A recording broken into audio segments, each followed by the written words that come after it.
солай қолаға.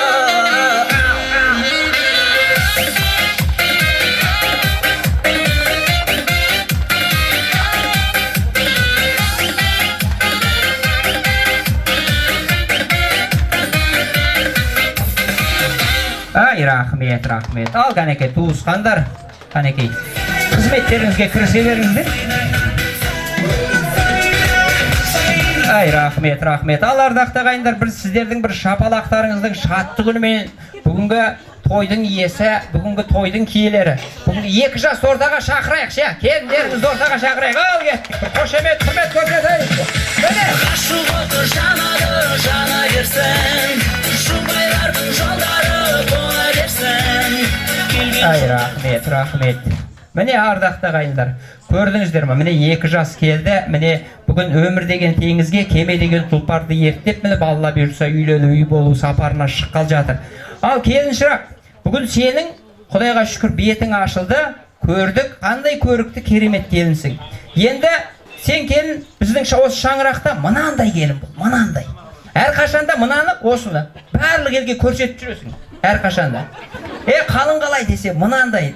Күйеуің қандай десе мынандай, атаң қандай десе мынандай, апаң қандай десе мынандай, жұмыс қандай десе мынандай, семьяларың қандай десе мынандай. Ылғи осы саусақ көрсетіп жүресің. Негізі атасы да мынандай болады. Иә. Осы мына негізі саусақтардың барлығын көрсетесің. Тек қана бір саусақ көрсетпейсің, оны қазір көрсетем. Мына саусақты көрсетіп жүресің. Ал енді мына саусақты ешкімге жоқ, көрсет осын. Осыны көрсет.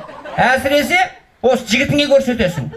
Я этот люблю, я этот люблю, я этот люблю деп әсіресе мегаға апарып, тура мегадан қымбат нәрсені өзіңе көйлек, ана-пұны бәрін жағдайың жаса. Аяйсың ба елдің баласын? Аямай. Алатын нәрсені де алып ал. Одан кейін көрсетпейтін саусақ, ортаңғы саусақ. Мынаны ешкімге көрсетпе. Ешкімге көрсетпе. Одан кейін ал енді мына саусақты бұл көрсетесің. Өйткені бұған неке жүзігі тағылады да. Жұмыста біреулер қарындас деп қалатын болса, бетіне бір бадырайып қарайсың да, осы саусақты көрсетесің бұлайынан. Шашыңды тарайсың. Бұлайынан бір тарайсың, бұлайынан бір тарайсың да кете бересің. Бол, көрінді, көрдің ба? Одан кейін енді мына саусақты екеуің үйде іштерің пысып, телевизор көріп отырасыңдар ғой, мұрындарыңды шұқылап отырасыңдар. Екі жасқа бір қошеметті аянбай. Ай, рахмет. Міне, жастар бақытты болсын. Міне, бүгін міне адам беру біреуге қиын екен, қашанда өмір заңы осы екен ғой, салт дәстүрден қашанба деп. Мінекей, салт дәстүрден қашпай, мінекей келін болып табалдырығымызды аттап жатсың. Келген қадам осы басқан әрбір қадамың сәтті болсын. Бақыты жұп алғаш қадам басқанда, болашағы айналады dastanға. Шаңырағы шуақ шашқан бұл үйден түзу түтін шыға берсін аспанға деп бір қошеметімізді аямайық. Жастар бақытты болсын. Әрқашанда жастар екеуің көркем мінезді болыңдар, сабырлы болыңдар. Ұрыспаңдар ешқашанда. Ұрыстан мүйіз шықпайды. Ұрыстан мүйіз шықса, қазір ата-апаларың мүйізбен отырар еді. Жан-жақты жалмақ. Ұрыстан мүйіз шықпайды. Екеуің тату тәтті болыңдар. Осындай әрқашанда Құдай қаласа, бүгін міне бала келін болсаң, Алла қаласа келесі жылы ана келін бол. Одан кейін Құдайға шүкір төрде отырған апаларымыз сияқты дана келіннен болуға жазсын. Бүгінгі тойларыңыз құтты, өмірлі, шүбірлі болсын деп жастарға бір қошеметімізді аямыз. Жастар бақытты болсын. Рахмет. Ал ардақты ағайындар, олай болса, ары қаратай өз кезегі мен сөз кезегін жалғастырып, келесі сөздің тізгінін мына кілем сатсаң дейді, көршіңе сат дейді. Өйткені мызырайт бір жағында өзің отырасың дейді. Олай болса, скорыйдан бұрын келетін осындағы барша көршілерін ту қол қошеметпен асаба алаңына шақырайық. Олай болса, осындағы Әлимаш, сонымен бірге Күлпаш, Ерлан, Гуля, Алия, Назгүл, Жанат, Данияр, Оразхан, Мариям, Мұхаммади, жұбайымен дейді. Келіңіздер, бүгінгі 2 жасқа деген ақ тілектеріңізді ақтарып беріңіздер. Келіңіздер, көршілер, көрейік.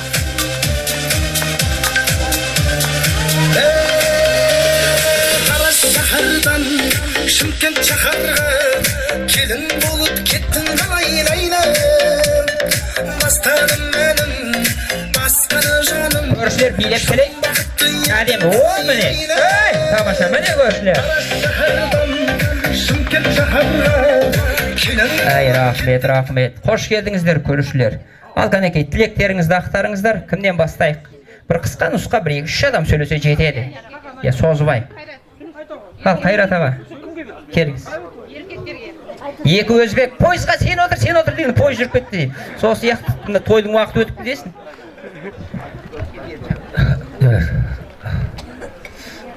Ереке, жеңге, ұлдарыңыз бүгін үйлену той құтты болсын, дені сау болсын. Сол енді сол жақсылық болсын, ар жағын көріп жатамыз.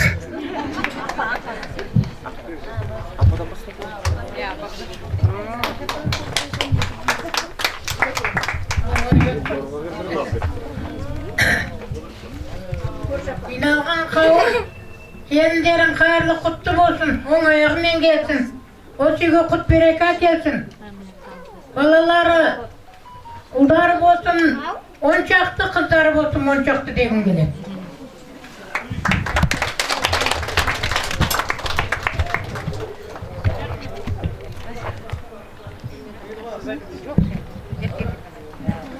Ассаламу алейкум, құрметті тойшыл қауым.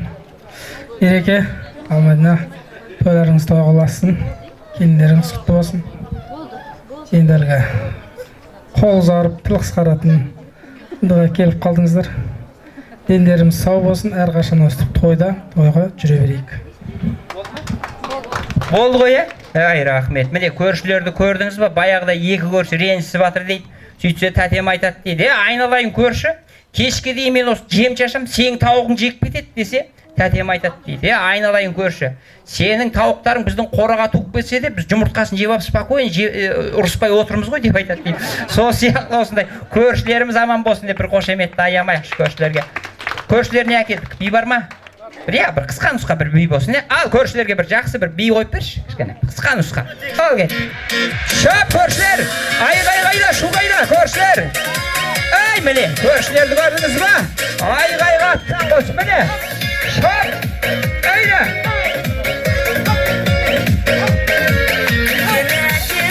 Мерімді жан еді, анамның сөздері, бақытты жан емі, мен берген жаныма, бал берген тағы да, алғашын жүрегім, шүкір барыңа.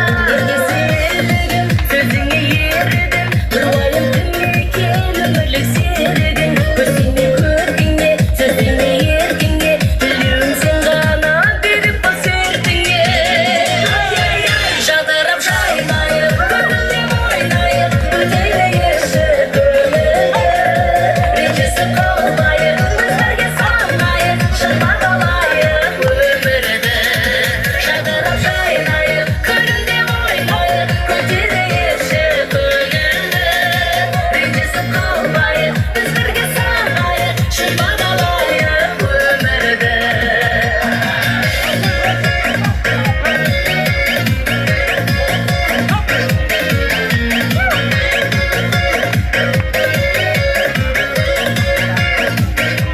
Ай, рахмет. Ал көршілер, дастархан басына жайғасыңыздар.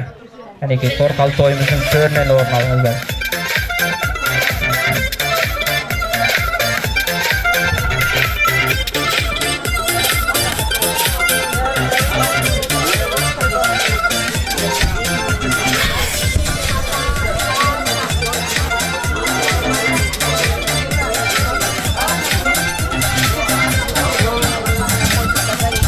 Ал ардақты ағайындар, Ерлан ағамның рұқсатымен енді достарыма сөз кезегін бер дейді. Олай болса осындағы барша достары Талғат, Гүлнар, сонымен бірге Сүлеймен, Гүлзира, Мақсат, Майра, Алтай, Кенже, Мақпал, Нөкербай, Асылбек, сонымен бірге Балдырған, сонымен бірге Данара, Нұрбек есімді. Кәнеке достарын көрейікші қалай шығады. Достар, көрсетіңіздер.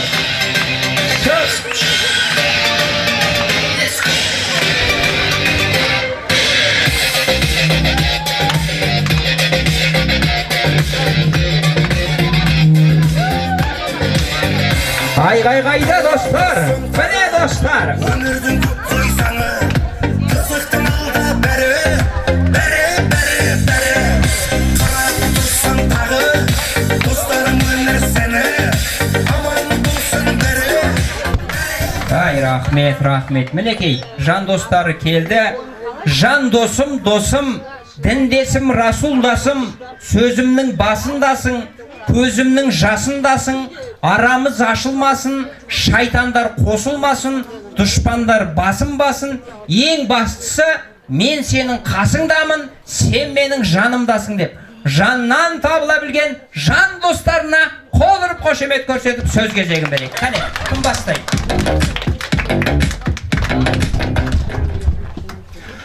Ассалаумағалейкум жамағат. Ал енді мынау Ақтөбенің жарылған қаны бүгін үлкен той. Ерлан досым, көке, мынау үй шаңыраққа, қара шаңыраққа ата дәстүріміз бойынша келін түсіп жатыр. Ал келіннің аяғынан, қойшының таяғынан дейді, құтты болсын. Мынау шаңырақ қосып атқан екі балаларымыз бақытты болсын. Терезелері тең, шаңырақтары биік, керегесі кең болсын.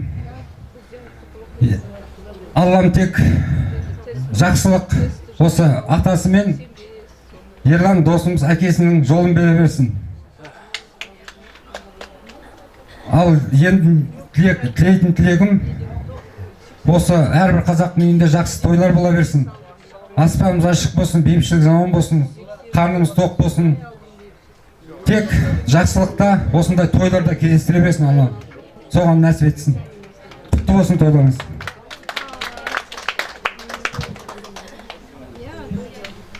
Ассалаумағалейкум, тойшыл қауым, аға, апа. Түсірген келіндеріңіз құтты болсын, оңнан болсын, келіннің оң аяғымен сол келіндеріңіз сізге қызмет жасап шаршасын. Сіздер денсаулықтарыңыз мықты болсын. Енді ары қарай бүгін келін түсірсеңіз, келесі жылы Құдай қаласа іңгәлаған бала болсын үйде, Құдай қаласа. Ал Ереке, Мадина, мынау жаңағы асабаны айтпақшы, пульттарың құтты болсын. Енді не дейміз енді, сол енді келіндерің өздеріне қызмет жасап, енді ұзағынан сүйіндірсін. Дастархандарың аққа, қуанышқа жайла берсін. Екі жас бақытты болсын. Бақыттар баянды, махаббаттар мәнді, сәнді болсын. Той қаласын. Жақсылықтар келейік, Құдай қаласа.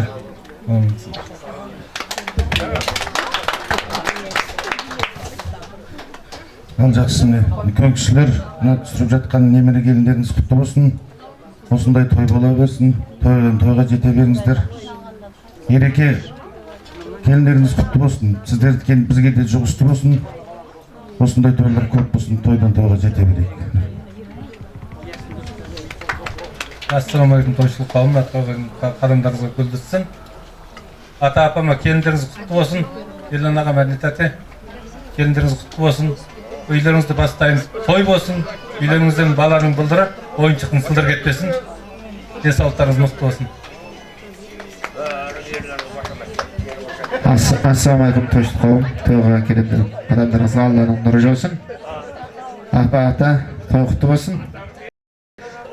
Бәрлеріңіздің үйлеріңізде осындай той болсын, қуанышты болсын. Осы кісілердің айтқан бағынан бері айтқан кісілер бәрінің тілегіне мен қосыламын.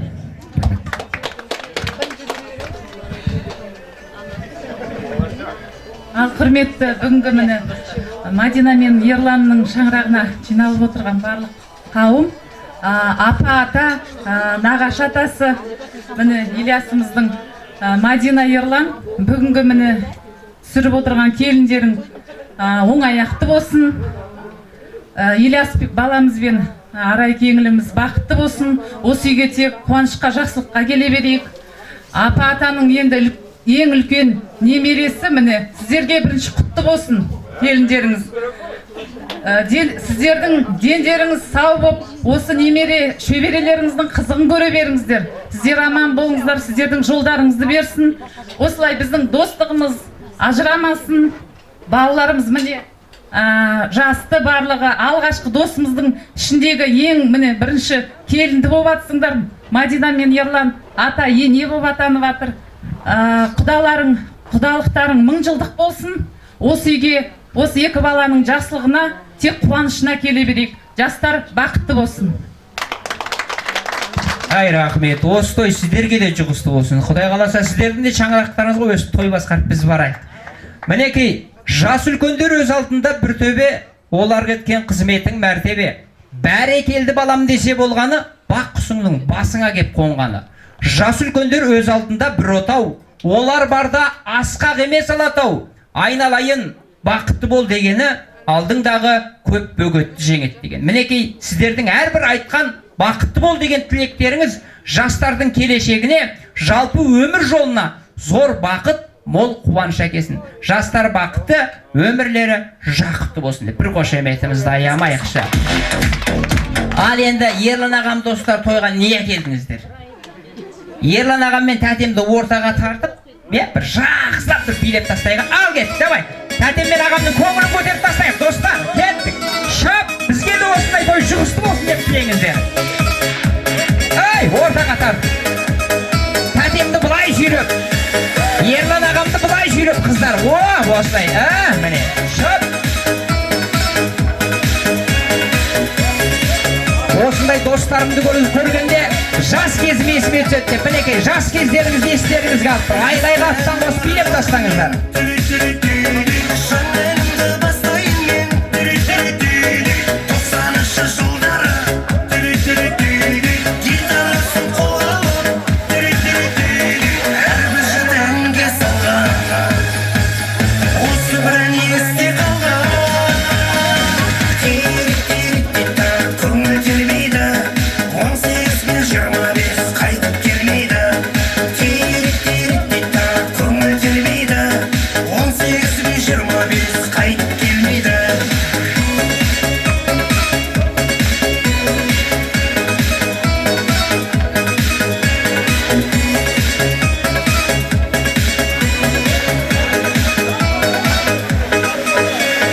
гитарамен ән шырқап түнгі таңда жалғады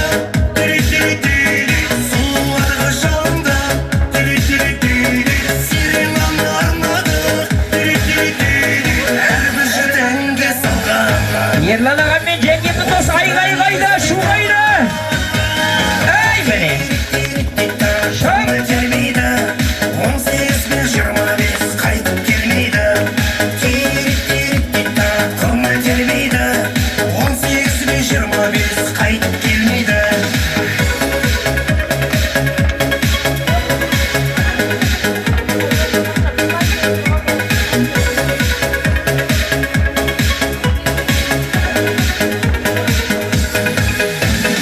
жалындағы сол бір кез сағындырды дейсің бе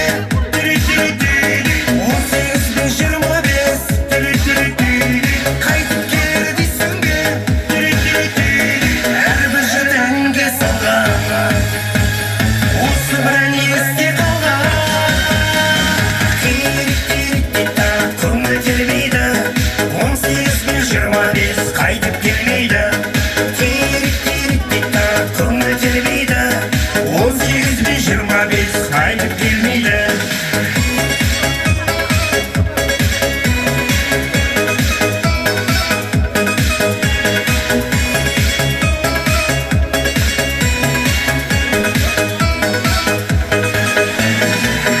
Ай, рахмет, рахмет.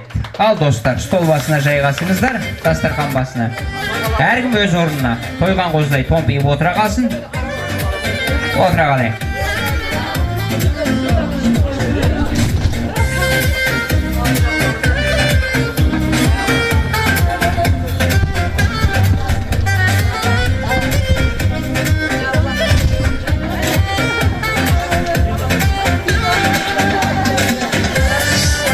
Ай, рахмет.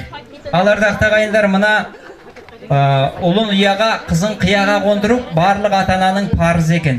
Ал дүркіретіп дәл осындай той жасау, ол үлкен қуаныш екен. Өйткені өз қызығың, өз балаң, одан қызық озбаған. Бақыттың басы баладан, баланың нәрі анадан. Ағаш жапырағымен қымбат болса, адам ұрпағымен қымбат. Мына бал арасы балды кім үшін жинайды? Адам үшін жинайды. Ал адам бар байлықты кім үшін жинайды? Мінекей, бүгін міне бала үшін арнайы мінекей даладай дастарханын жайып мінекей бала үшін мінекей ашылып шашылып мінекей дүркіретіп той жасап, бүгін менің шаңырағымда беташар тойы ағайын. Осы тойда лаулап оттай жанайын. Шын көңілмен дастархан жасап сіздерге қуантайын, барша жұрттың талайын деп. Мінекей Алталаштың басын қоспаса да, ағайын туыс, құда жекжат, дос жаран, көрші қолаңның басын қосып, алысқа хат жіберіп, жақынға ат жіберіп, арнайы сіздерді тойға шақырдық. Шақырамыз, тойымызға келіңіз. Тойымыздың қуанышын көріңіз. Әсем әннің толқуында би билеп, тойымыздың сый қонағы болыңыз деп. Сіздерді сыйлап жатқан, сіздерді жинап жатқан бүгінгі аға тәтемізге қол ұрып қошемет жасайықшы, бір аямай. Ай, рахмет, рахмет. Мына батырларға сөз берсең дейді, қалқан қылыш байрағын айтады дейді. Ұсталарға сөз берсең, балға шеге қайрағын айтады. Ұстаздарға сөз берсең, 45 минут айтады.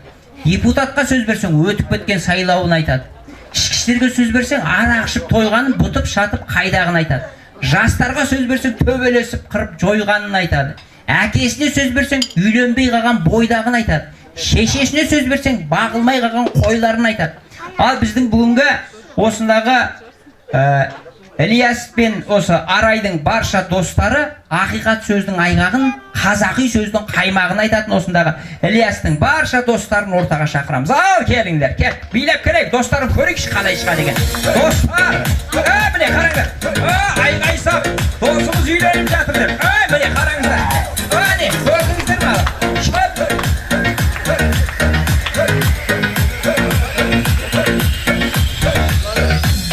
Достар, міне қандай керемет көңіл. Міне досымыздың көңілін қыздырамыз деп, міне.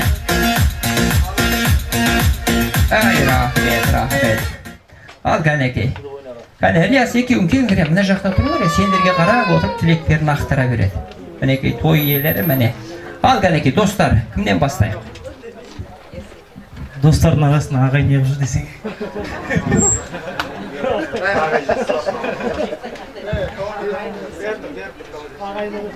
Ілияс, Арай, біріншіден тілерім денсаулықтары мықты болсын. Осындай алтын достарым барына ризамын, қуаныштымын. Сендерге бақыт тілеймін. Ешқашан ауырмайындар, әрқашандар алға басыңдар. Әке-шешенің үмітін ақтап, тек жақсы қуанышта кездесіп, өстіп ойнап жүре берейік. Сол үшін. Ал енді ассалаумағалейкум келген қонақтар, келген қандайларыңызға гүл бітсін. Ілияс, Арай, сендердің өйстіп күліп, осындай жетістікке жеткендерін біріншіден Алланың арқасында, екіншіден Ерлан аға мен Мадинаттың арқасы ғой. Осы үйге сендей бізге дос тауып бергеніне, осы кісілердің арқасы. Біріншіден сіздерге рахмет айтамын, бізге осындай дос тауып бергендеріңізге. Екіншіден әрқашан жүздеріңнен күлкі кетпесін, білесің, біз сені жақсы көреміз бауырым. Енді Арай, бақытты болыңдар. Енді семья болған соң жай шылдырламай тұрмайды дейді ғой. Сол сияқты кішкене ұрысып қалсаңдар ертең бір-біріңмен сөйлеспей қойып деген жастарда көп қой ондай. Сондықтан әрқашан бақытты болып, жақсы отбасы болыңдар. Осыдан кейін 9 айдан кейін бұйыртса шілдеханаға ма келіп тұрайық. Сол үшін тойларыңыз құтты болсын аға. Баршаңызға ассалаумағалейкум. Келгендеріңізге рахмет бүгінге. Мен ең біріншіден айтайын дедім, Ерлан аға, Мадинатте, осының бәрі сіздердің арқаларыңыз. Сіздердің берген тәрбиелеріңіз, сіздердің берген көрсеткен жолдарыңыз, сіздерге көп рахмет. Сіздерде біздің екінші анамыз, екінші әкеміз сіздер. Біз Ілияс екеуміз осы кішкентайдан бірге мектепке бардық. Осы 3-ші класстан бастап, әлі күнге дейін біргеміз. Ілияс үшін әрдайым бәріне дайын тұрамыз. Мен айтады ғой, әке деген асқар тау, негіз бұлақ, ақсұт берген анашың егіз бұлақ. Аллахтан соң атанаң риза болса, алдыңнан ашылады 8 жұмақ. Сіздер біздің гүлімізсіздер, жарқыраған анадан қуат алған жарты қалам. Құны менен қасиеті тозбайтұғын ана әке біз үшін алтын адам. Сіздерге мың рахмет. Ал бауырым, досым, жан досым, сен бақытты бол, құсың құтты болсын, денсаулықтарың мықты болсын, балаларың көбейе берсін, осы үйді бақытқа толтыра бер, әке-шешелердің үмітін ақта, ешқашан ренжітпе. әрдайым жұмсағанда қолында бол. Не деймін енді, бақыт тілеймін саған тек қана шын жүректен. Красавчик. Ай, рахмет. Қалғанымыз қосылайық, достар, Ай, рахмет. Мінекей, 2 жастың бақыты осы үйлену. Жас келін болып, босаға аттап үйгену. Көңілін табу, қабағын бағу біреудің, екеу көп өмір сүрудің жолын үйрену. Болады онда ішкіде сыртқы саясат, аяйық жарды біреуді егер аясақ. Жас үйде болар әскери қатан құпия, жүрмеңдер әркез сыртқа да оны жаясап. Керек жарға қашанда жылы қабағың, жалғыз сұратпа, көрсетпе тосып азабын. Мен бүйтіп жүрмін, сен неге сөйтпей жүрсің деп, сауданың үйге орнатпау керек базарын. Киеліне бар жарыңның махаббатынан, аяла оны екеуіңді де шақырам. Тілегім осы жастарға бүгін айтатын өзімнен және барша қонақтардың атынан. Жастар бақытты болсын деп бір қошеметімізді аямай. Рахмет. Давай, келіңдер, бір соткымыз бар, Құдайға шүкір дамыған заман бір суретке түсіп қояйық. Келіңдер, топырлап, тұра қалыңдар, құшақтасып. Ал қалтадағы аға соткыңыз шығарып жырық дегіз бір суретке түсіріп жіберіңдер, естеліп қалсын. Қазір барып айтасыңдар ғой, міне досымыздың үйіне сенбесеңдер, міне суретке түстік, сол жерде болдық деп айтасыңдар ғой. Келіншектерің болса, келіншектеріңе көрсетесіңдер, қаяқта болғандарың.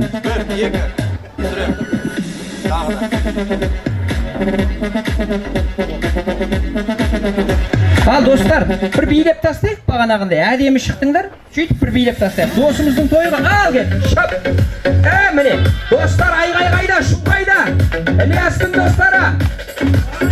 Той сап айғайлап қойсаңдар, досымның шаңырағында той болып жатыр. Ай міне. Көрші болаңдар естісін. Ай міне, Ілиястың достары қандай керемет. Ай міне, шап.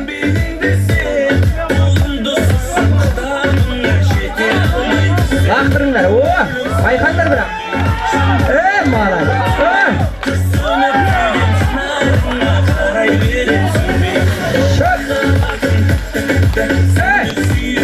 Dostlar жасасын.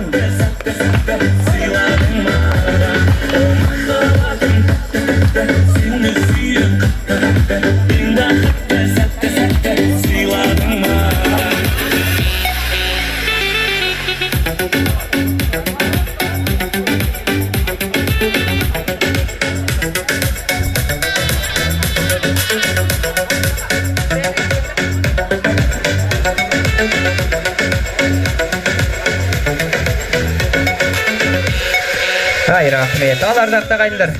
Енді бір жігіттеріміздің осы бір тамаша әні болсын. Бәріміз бірге бір тамашалап бір ән саптастайға, бәріміз бірге. Кеттік бір баямен, домбырамен бір тамаша ән болсын. Ал ортаға. Бір шапалақ ұрмасаңыздар, мен анау пынауларыңды ұқпаймын дейді. Шапалақ соқпасаңыздар шықпаймын дейді. Бәсе.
Şişirin şayın sarı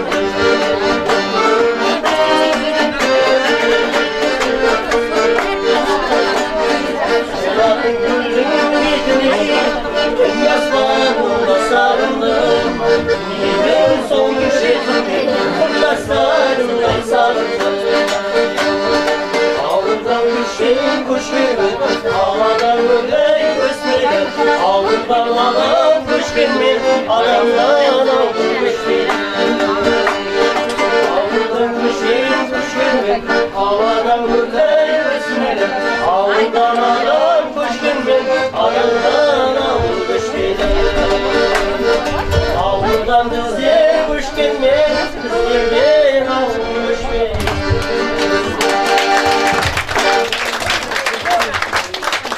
Hay rahmet. Алардықты қайындар, мына той иесінің тәтемнің бір арнайы бір сый сияпаты бар екен, қымбат сый сияпаты. Қазір сіздерге береді. Қазір барлығымыз осы телефонымызды алайықшы. Телефон бәрінде Құдайға шүкір дамыған заман, телефон бар, бәріміз телефонымызды алайық. Қазір осы сюрпризді осы телефон арқылы аласыздар. Қазір мына номерді терейік, номерді жазайық. 8 жазамыз телефонымызға. 8 бәріміз жазайық, ешкім қалмасын. Өйткені мына призді алу керек, біреу алу керек. Жазамыз. 8 702 жаздық па? 8 702 313 91 07 звондаймыз.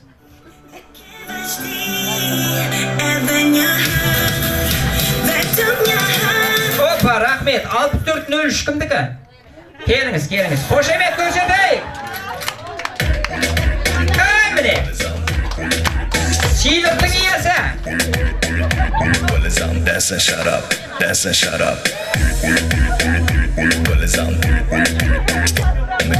Міне. Ойынға келдіңіз бе? Міне, тойға келдіңіз бе? Спокойно телефонды баса салдыңыз әлі, приз алып кеттіңіз. Көрдіңіздер ма? Рахмет. Енді бұны не үшін жазғызып жатыр дейсіздер ғой. Енді осы телефон жазып қойыңыз. Өйткені тәтем айтты, Азамат, сенің телефоныңды сұрап, менің миымды жеп жүрмесін. Әркімге сөйтіп жазғыза сал, болды деп айтты. Сол үшін осы менің телефон нөмірім жазып қойыңыздар, Азамат Асаба деп. Құдай қаласа, осындай той сіздерге де шаңырақтарыңызға жұғысты болсын. Ыңғай келсе, осы тойға Құдай қаласа шаңырақтарыңызға той болсын, той болса, дәл осы нөмірге хабарласатын ой болсын ардақты ағайындар. Ал олай болса бір қол ұрып қошемет көрсетіп, бүгінгі тойдың иесі, бүгінгі тойдың киесі, бүгінгі Ерлан ағам мен жеңгемді қол ұрып қошемет көрсетіп, Асаба алаңына шақырайық кәнекей. Ане қадем бір жүріп беріңіздерші. Бүгін той сіздер шаңырақтарыңды бейт. Қолмен бейт. Сәлемдік. Бірге.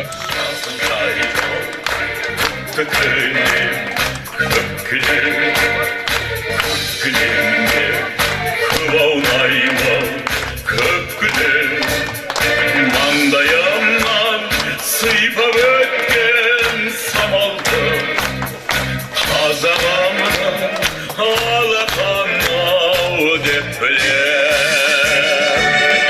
Hayda görsem atan eken köpeğine de zata deken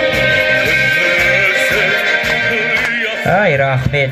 Сіздерден аямай ұрылған шапалақ осы шаңыраққа Алладан жауған шапағат болсын деп тағы бір шапалағымызды аямайықшы. Ай рахмет. Алардақты қайын қадірлі қонақтар, бүгін міне той иелері мінекей сіздерге даладай дастархан жайып мінекей сіздерге тілектерін ақтарды. Аға бағана бір айтайын дегенім бар еді деп едіңіз, Ілияс келіңіздерші, сіздерге айтатын бір ағамның бір ақылы бар екен.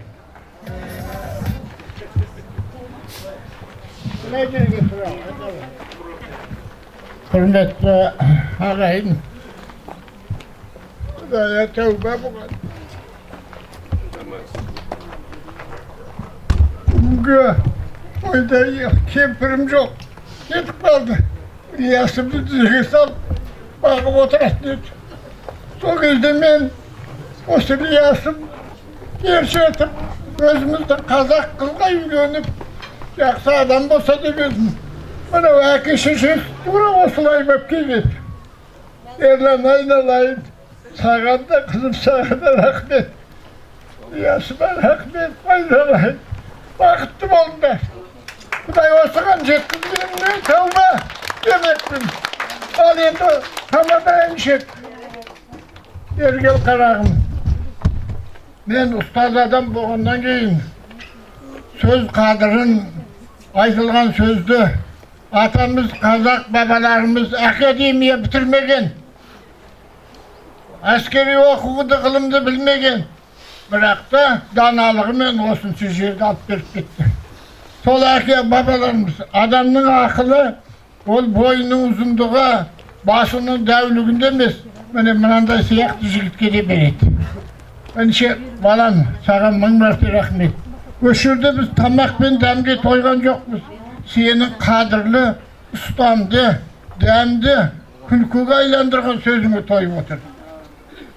Bir дастарханда отырып, ру жүзге бөліп, бір-бірін айдақтап, аталарын, бабаларын кемітіп, намысына тиіп отыратын тойлар бар. Талайын көрдік оны. Bir ауыз сөз айтқан жоқ. Барлық кемістікті әшейін сондай мұндайды жаман мен жақсымен салыстырып отыр. Бұның өзі даналық. Сондықтан айналайын сөзің өте дәмді, тиянақты, қандай ақылмен, парасатпен келтіріп отырсың. Біз ұстаз болғаннан кейін әр нәрсенің баянына жетіп отырамыз. Сондықтан аман бол. Міне Серікбай, құдаменен бірге, құдағымен бірге ерланым келіп, одан кейін балалар қосты. Қазақта мақал бар. Екі құда саудаласып бағысты дейді. Жас жүректер аясында табысты дейді.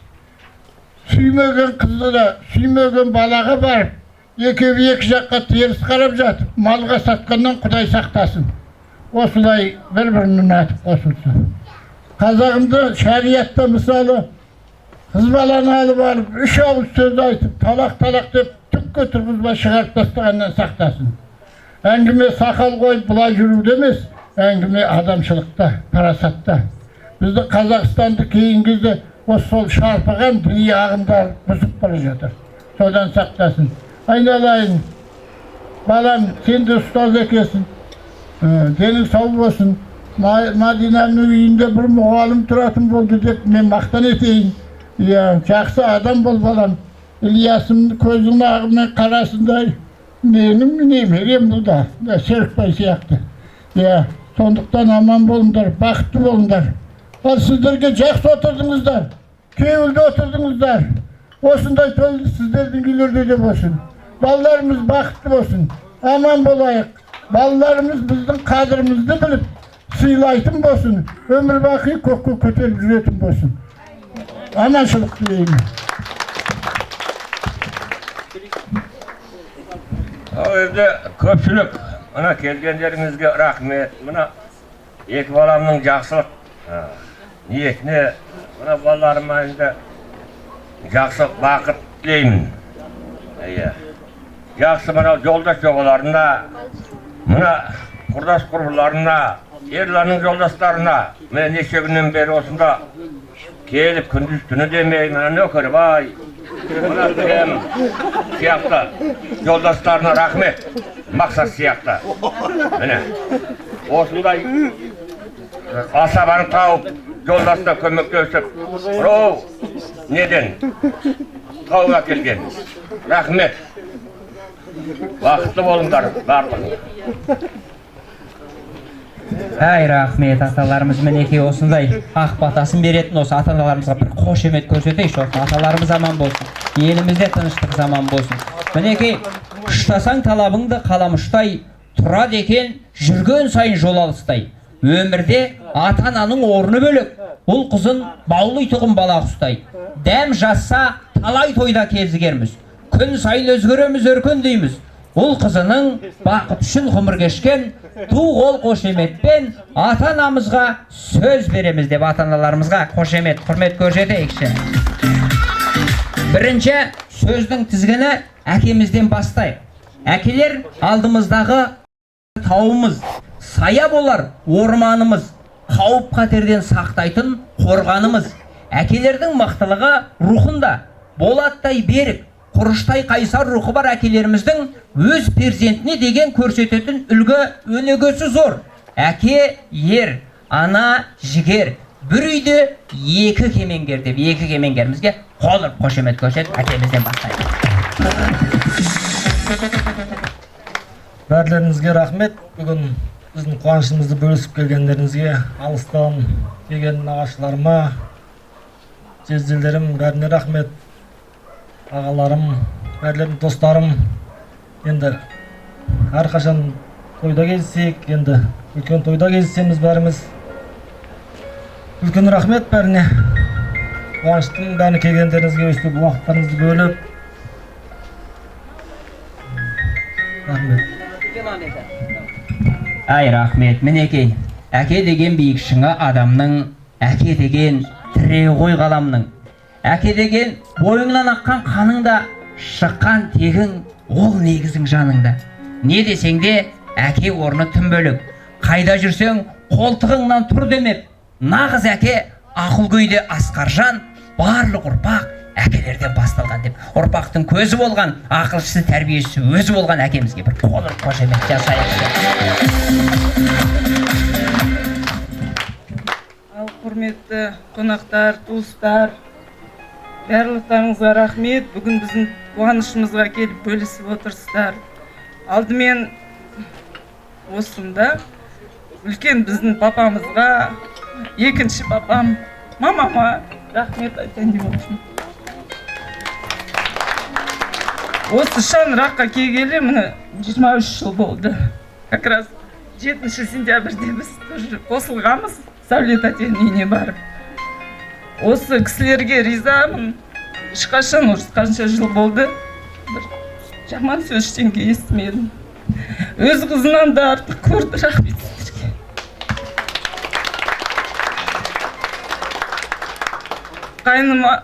Қайнағама, қайныларыма, абысындарыма, үлкен қайны сіңлілеріме, достарымызға, мен осы аға жеңгелеріме бәріне рахмет. Рахмет сіздерге. Ай, рахмет. Қуаныштың көз жасы ғой. Кәте, мінекей, анамыз керемет тілегін айтты. Бүгін міне жеңгемнің керемет келбетінен ай көрінген. Айнымайдай абай сүйген айгерімнен. Кешегі төлегендер ғашық болған жеңгемнің Қыжыбектен қай жергем. Жарқ еткенде жүректегі оттар қандай, жарқ еткенде жүректегі шоқтар қандай. Жеңгеме қиылып қарай бергем, баян сұлу тіріліп кеп қалғандай. Жеңгемнің сұлулығын күллі әлемге мақтан етем. Мінекей, көрдіңіздер ме? Осындай сұлуда сүйкімді болып жүрген осы жеңгемізге қол ұрып қошемет көрсетейік. Жеңгеміз аман болсын.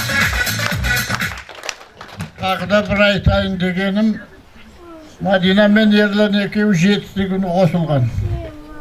Құдай тағдыр Ильясымға сол қан, сол күн келісіп 7 күні мына баламды әкелді. Бұның өзі де бір ойланатын жағдай. Бақытты болсын, аман болсын. Ай, рахмет. Ал ата, Құдай қаласа міне балаң қымбат деген, немерең ыстық деген. Балаңнан туған балаңның ыстығы мүлде от шығар. Жинап келсең, бар ғаламның ыстығы сондай боп шығар. Өз беліңнен ұл туса, ұзарғаны өмірдің. Сүйсең егер немере, алыстайды өлімің деп. Мінекей сіздер немере сүйіп, өмір жастарың ұзақ болып, немеренің тойына келіп атсыздар. Құдай қаласа, немереден шөбере сүйіп, шөберенің тойына келуге жазсын. Бүгінгі тойларыңыз құтты болсын, аға. Ал аға жеңге, бүгінгі тойларыңыз құтты болсын. Алла бұйыртса, осы немере сүйіп, үйлеріңіздің бөлмесін, сәбидің үні кернесін. Ол ер жетіп, қыз бой жетіп, білімге құлаш сермесін. Алуан өнер үйреніп, дәл бассын, көңіл пернесін. Қызмет істебер үшін, ел алдында ерлесін. Бақытты ұзақ жыл жасап, жаманшылық көрмесін. Өсіп өніп өркендеп, дәл ортадан төрілесін. Қысқасы ұрпақ мың жасап, шырақтарыңыз сөнбесін. Бүгінгі тойларыңыз құтты болсын. Ардақты ағайын, Құдайға шүкір біздің жағдай деген жетеді. Жағдай бар, күнде той. Бүгін міне оператор жігіттер бар, бағанағы баянист, домбыра жігіттер бар, мына жақтағы ән жігіттер бар. Тамада бәріміз ақылдастық та, давай осы той, беташар тойында бізде бір конверт беріп кетейік дедік та. Құдайға шүкір бізде жағдай бар. Міне конверт жұқа болады, ішінде бұқа болады. Бізге чабала жоқ па не сонда?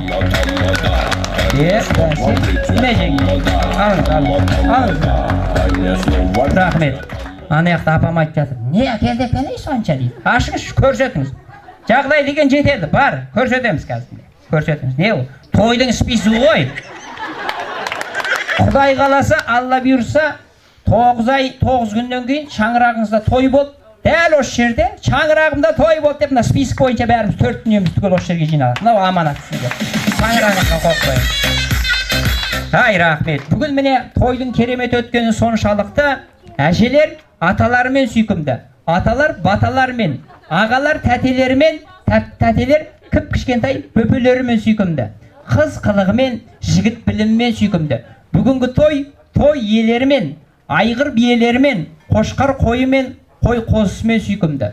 Сотка агентімен, махаббат моментімен, кейбір қыздар санетімен, тойбастар пакетімен сүйкімді.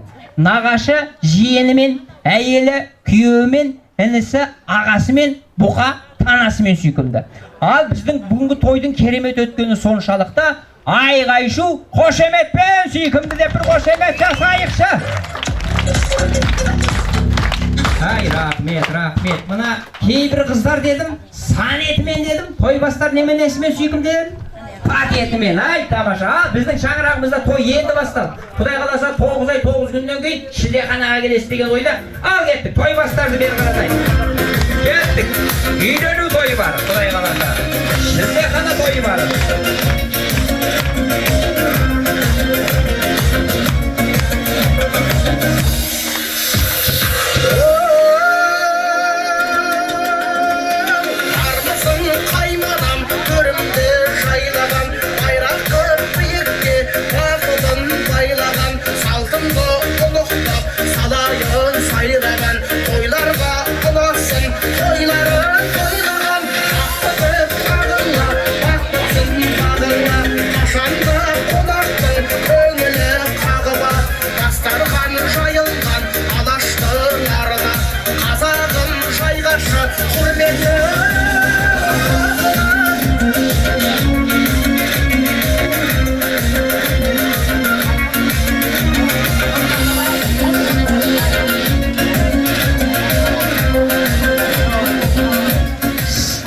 Ай, рахмет, рахмет. Міне, тойбастар алдыларыңызға қойылды.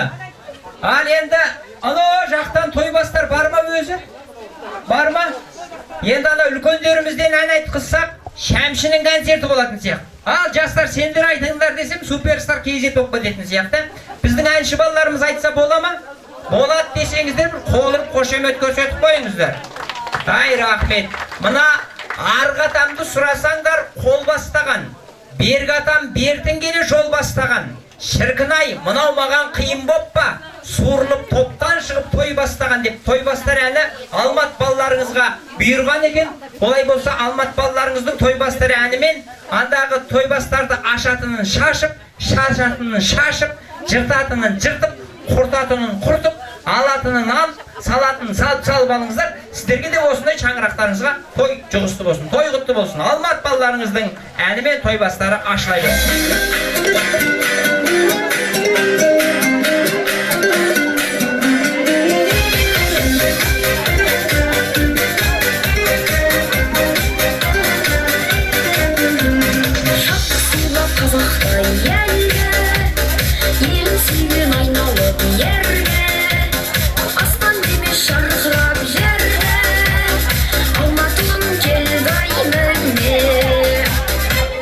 Ömrü zaman yel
Ал ардактуу агайындар, енді бата бермей тұрып кетпейік. Қазағымыз батаменен таң атырған, батаменен кеш батырған мұсылманның баласымыз.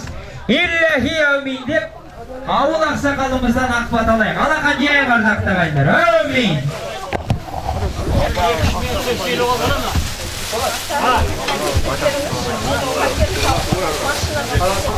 Құрметті тойға жиналған қауым, туған туыс, ағайын жекжат бауыр, мен бүгін мына асаба балама мен өзімнің бәйбішемнің жанында отырып, қаймақтаған қой шай ішкендей сусының қанғандай болып, сөзіне сусының қанды, айналайын өмір жасы ұзақ болсын. Алла тағала бағыңды ашсын сенің. Әрқашан қай жерге жүрсең де жақсылық сенен арылмасын. Ал енді Ерлан менен Мәдина жөнінде айтсақ, Ерлан айналайын сен 4-5 жасында жүрген уақытысында балпаң басқан байдың барасы сияқты сондай сабырлы, ешқандай нәрсеге көңіл бөлмейтін, сондай алаңсыз жүретін бала еді. Мен сонда бәйбішем айтасың, мынау тегінде бар, мынада бір неме шығар деп. Айналайын сенен жақсылық шығатынына сендім. Ал енді сен үйленген уақытында сенің әкеңнен сұрадым. Үйленіпті кім үйленді? Десем, менің бір жағы ол тег жағынан орысы әкем сияқты. Бірақ менің інім Серікбай айтады, ой бір директор школдың қызын алды. Осындай үйленді екеуі, аты Мәдина деді. Жарайды, жақсы болған екен. Бірақ менің айтайын дегенім, менен құдан сұрады дейді. Сен қай елсің? Тегіңді анамын олайды деген уақытында ештемен жөндеп айта алмадым. Соным маған қысылып жүрмін. Маған бір неме жазып берсеңші, анамын тектен деген нәрсені айтты. Мен Ерлан, Мәдина екеуіміз жақсы көрер. Біз сендерді айтып жүреміз. Біз сендерменен бірге емеспіз. Бірге жүрмейміз, бірақ сендердің жақсылықтарың әрқашан ортақ болсақ деп жүрміз. Бүгін сол қуаныштарың ортақ болсын деп әтей құлай құлақсай осыған әтейлеп келіп отырмын. Ал енді бір ауыз кішкене сөз. Мынау бағана Бекачарда айтылып кетті. Суанның ұрпағына келді. Суанның деп бұл аруақ тұрық, киелі тек суан деген. Ал енді бұндай аруақты киелі ұрықтың өзін атаудың өзі де қиын. Өйткені одан біз қорқамыз. Ана діни жолда айтады. Егер қандай дүниеден өткен аруақты айтатын болсаң, ол сенің қасында болады бірдеңе деген. Сондай сөз бар. Сондықтан да әрқашанда сол киелі ұрық сендерді қорғап қоршап жүрсін. Мына Қытайдың атақты ғұламасы Конфуцийдің айтқаны бар. Ата-бабаңның ұрқын қолдасаң, ата-бабаңның ұрқын сен бағалай білетін болсаң, ол сені қорғайды, қоршайды, мұратыңа жеткізеді деген. Сендердің мұраттарыңа жеткізсін. Ал енді оның бер жағында біз сол суаннан тараған 5 мұраттың біреуіміз. Бір мұратты, соның біреуі Мырзагелдіміз. Мырзагелді өте киелі адам болған, жауырыншы болған, құдай алмасында көріпкел болған, түсі айнымай келетін адам болған. Міне сол адам бір күні түс көрген уақытысында мына жерден көшіңдер еліңменен, сені жау шабады деген сол кезде қалмақ пен қазақтың арасында қиылысқан сондай шайқас болған. Ертесінде көшіп Сарыарқаға кеткен. Төбенің басында отырған уақытысында Мырзагелді бір балталық темірі бар, бір қыз берген бір адамға беремін деп сөйлейді екен. Өлген елдің айтады, мынау алжыған шал, мынаны айтып жүрген шығар осындай деп. Бірақ бір күні арғын атақты Жайық батыр ел аралап жүріп, сол сөзді естіп барады, төбеде отырған Мырзагелдіге сәлем берейін деп барса, жаңағы сөз айтылғаннан кейін Жайық батыр айтады, сол балтақ теміріңді көрсет, не қыз беремін дейді. Келіп қараса, апамыз аты Қарлығаш айтады, ана сандықты аш десе, сандықтан 9 қабат сауыт екен, жаңағы темір, бір балтақ темір деген. Әлгі сауытты жайық батыр кисе соғыстың тура размері болған. Сөйлеген тұрып, Мырзакелді айтады, мен өз қызымды беремін дейді. Бірақ күйеу баланы мен өзім таңдаймын, балаларымды қатарына тіргізіп қойған. Сонда 5 баласы бар екен. Ортаншы, 3-ші баласы Қожеке тізіп қойған уақытында сол Қожекеге айтады, мынаған мен қызымды беремін дейді. Құдаңды төс, ханым-малыңды төле, қызын келініңді ал дегеннен кейін ел ағаларын жіберіп келінді алдырады. Аты Сайда апамыздың. Ол атақты Арғын Жайық батырдың қызы. Сондықтан мына кісі міне менің құдам Арғын екен. Менің арғы тегіміз, арғын ағашымыз бұл кісі. Құдай алған уақытысында біз қайдан алып отырмыз қызды? Қайдан келіп отырмыз мінекей? Міне сондықтан да бұл армақты ұлттардың барлығы бізді қорғайды, қоршайды, жемейді. Ал енді Мырзакелдіден батар деген суанда бір үлкен сөз бар. Оның ондай болатын себебі Мырзакелдінің үйіне 2 қонақ келеді. 2 қонақ келеді де соның кейін дастархан жайып тамақ ішіп отырса, әлгі екеуі ешқандай ештеңе жемейді, аузына апарады, қайтады. Соның кейін ол Мырзакелді байқап қойғаннан кейін жаңағы 2 қонақ айтады, біз өзіміздің жасаған тамағымыз болмаса басқаны ішпеуші едік деп сондай дейді. Соның кейін түйірде не бар десе, апамыз қарлығаш сандықтан бір дорба күрішті алып береді. Өзіміз майын құямыз, өзіміз тай қазан болса екен, өзіміз жасайын, бәрін өзіміз жасаймыз деп жаңағы тай қазанға күрішті салғанда күріш тай қазаннан асып төгіліп жатады. Еліңді шақыр десе, bütün суар елінің барлығында сол жерде тұрған барлығы дәм тастап, жаңағы күрішті таусалмаған. Сонда Мырзакелдіге ой береді, мынау бекер адам емес, мынау болмаса қызыр. Осында келіп отырған маған. Мынау бақ. Мұны мен оған дейін деп төрге төсек салдырып қойып үшеуі таң атқанша әңгімелеседі екі адам. Таңға жақын болған арасында Мырзакелдінің көзін іліп кетсе, жаңағы екі адам, ей Мырзакелді қош бол, мынау сен, саған орын болмайды, сен Ақшаулы, Қоңыршаулы деген жерге барасың.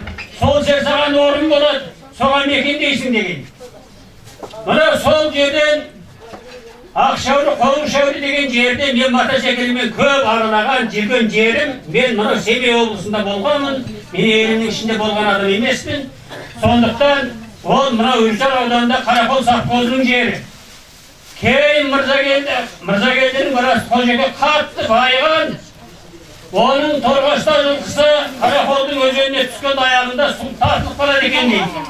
Міне осындай ұрпақтан біз қарап отырмыз. Менің мұнда айтайын деген себебім Мырзакелдінің төріне қыдыр жайлаған, қыдыр қонған, қазанына ас сап берген. Сондықтан да Мырзакелдіден батал деген себеп сол екен. Сол Мырзакелдінің ұрпағының біреуі менмін. Мінекей. Ал сондықтан да сол мен батам берейін деп отырмын. Бұйырған дәмін татқызған, берекелі дастархан, тілек қол жайсан, одан қалай бас тартам. Сұрасаң бата берейін, үстен болсын мерейін, қырғауылдай жорғалап қыдыр келсін қасыңа, ырыздығың молайып, берекет берсін басыңа, асыңа, денсаулығың мықты болып, жас қосылсын жасыңа, бала-шағаң көбейіп, бас қосылсын басыңа, көңілің толсын теңіздей, ырыс келсін егіздей, қатарыңның алды бол, артты қатты дегізбей. Я Раббым, жақсылығыңды бір Алла Тағала жақсымыз. Келініміз келісті болсын, қызымыз қырықты болсын, ұлымыз ұлықты болсын. Көріспесек, бір-бірімізді сағынып жүрейік, керек кезінде жақыннан табынып жүрейік. Тойымыз той құрассын, тойдан Құдай айырмасын. Амин. Аллаху акбар.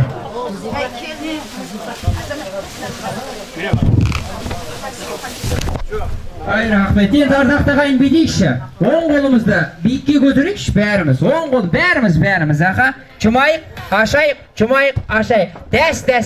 Шілде қанада кездескенше, той томалақта жүздескенше. Сау саламатта, Алланың аманатында болыңыздар.